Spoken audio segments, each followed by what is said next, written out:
আমরা যেই মাঠে খেলি সেই মাঠে ঢোকার জন্য কয়েকটা গেট আছে।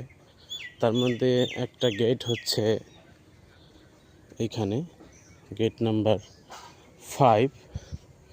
এরপরে একটু সামনে গেলে আর একটা গেট আছে, কারণ মাঠের চারদিকে এরকম ব্যারিকেড দেওয়া যদিও। তো এইখানে এই হচ্ছে গেট নাম্বার 4। আমরা এই গেট দিয়ে প্রবেশ করব।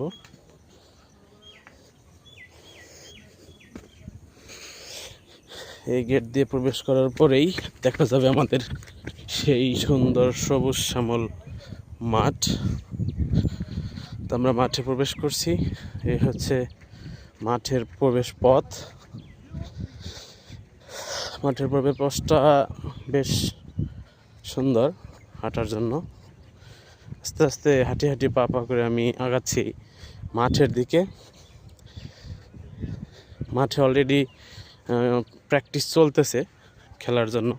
খেলোয়াড়রা হাত ঘোরাচ্ছে বল করার জন্য, ব্যাটসম্যানরা ব্যাট ঘোরাচ্ছে। এই তো আমি মাঠে প্রবেশ করলাম। এই হচ্ছে মাঠের সীমানা, আর এই হচ্ছে আউটফিল্ড। এই হচ্ছে মাঠের আউটফিল্ড।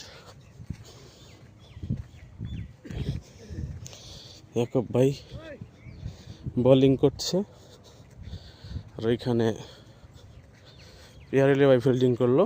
যাই হোক, এই হচ্ছে মাঠের পরিস্থিতি আমাদের। সকালের পিচটা খুব সুন্দর দেখতে।